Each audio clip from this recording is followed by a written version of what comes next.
See, God says, the heavens tell my plans, not yours. The heavens see, Eastern astrology still thinks this way. Astrology here is all about us. Western astrology, it's like, is this a good day for me to propose? Should I ask for a raise today? Horoscope. Eastern astrology is still more like this. And that is, God said, look, I have set the heavens, I have arranged the stars, I have arranged the orbits, I have arranged everything to be for signs and for epochs, for days and for years. Signs means pointing to a reality that is greater than the sign. See, the Star of Bethlehem didn't cause Christ to be born. Duh, the Star of Bethlehem pointed to a greater reality. The word epochs there is another word. It can be translated seasons, but seasons is misleading because it's not seasons like summer, spring. It's seasons like seasons in your life or seasons in time. It's a period where a certain thing happens. And God said, look, I have set the heavens to be just like that. I have set them up so that they indicate periods of time. I've lined them up just that way. David again says, who had the best grasp of the heavens.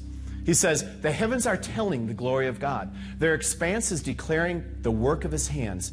Day to day pours forth speech. Night to night reveals knowledge. Now check this out. Their line has gone out through all the earth. Their utterances to the end of the world. Now what does he mean by that? Their line has gone out into all the earth. This is a picture of the heavens. You can see that all the planets lie in a plane, and they sweep across the sky, across the stars. Here we'll put the constellations behind them and tip it up. You can see right there that the Earth and Venus and Jupiter are all lined up, and they project against the constellation Leo. That is a particular day we're going to come back to in 3 BC. Okay? But you can see then that as the planets sweep around the sun, they sweep past one constellation each month, and that constellation is the sign of the zodiac for that month. Okay, so we'll tip back down. Let's put the planets in motion now, and you'll be able to see how they're moving. Okay, so they're sweeping from left to right, and God named all the stars. God is the one who named the stars. Every civilization, the ancient name for the stars is the same. A woman named Ralston in the late 1800s stumbled on the fact that every civilization had the same basic names for the stars. Why is that? Because God named the stars. See, there is a huge lie in the sky. And that lie is called Eastern astrology. God named the stars, and the stars tell a story beginning with Virgo. A virgin shall conceive and bear a son. The name Spica means the branch, or the coming of the branch. That is the name that every single civilization gives that star. The branch comes. That kicks off the zodiac. In fact, the Sphinx begins with a woman and ends with a lion, which is the key to understanding the zodiac. Libra, number 2. This is a set of scales, and the name means the price which covers. There are 2 stars. One is called the price that is deficient, and the other star and the other scale is called the price that covers. Then we move the next month into Scorpio. And Scorpio, the brightest star is Antares, which means the wounding, and the star in the tail, Leseth, means the perverse. Scorpio lays out the pattern of darkness in the sky. See, month by month, the grandfather could look at the stars before the cities stole them and said, look, look, Scorpio. Evil has come. Perversity has come. But, and then next month, Sagittarius.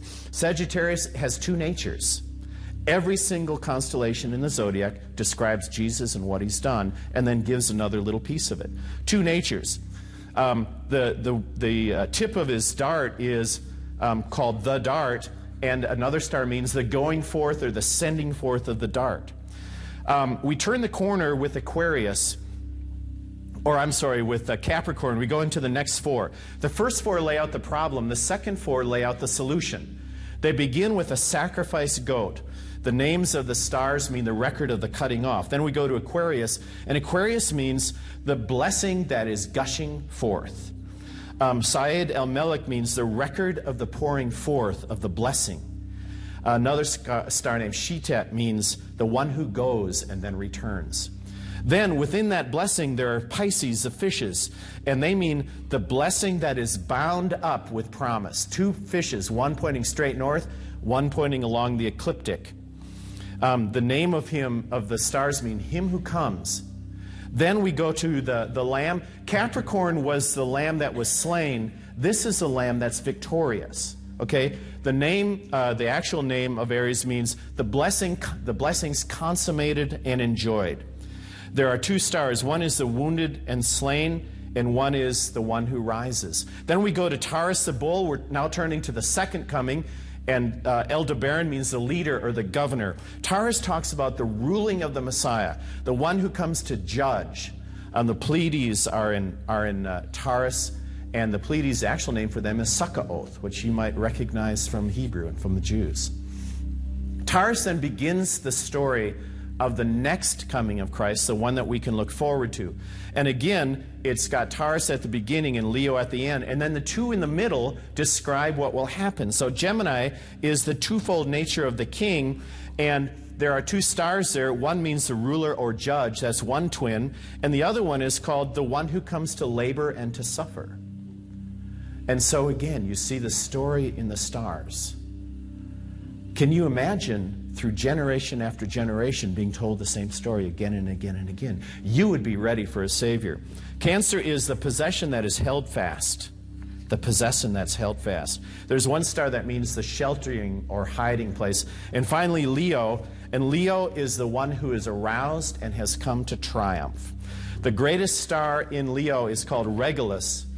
And Regulus means the king star, or the king who comes.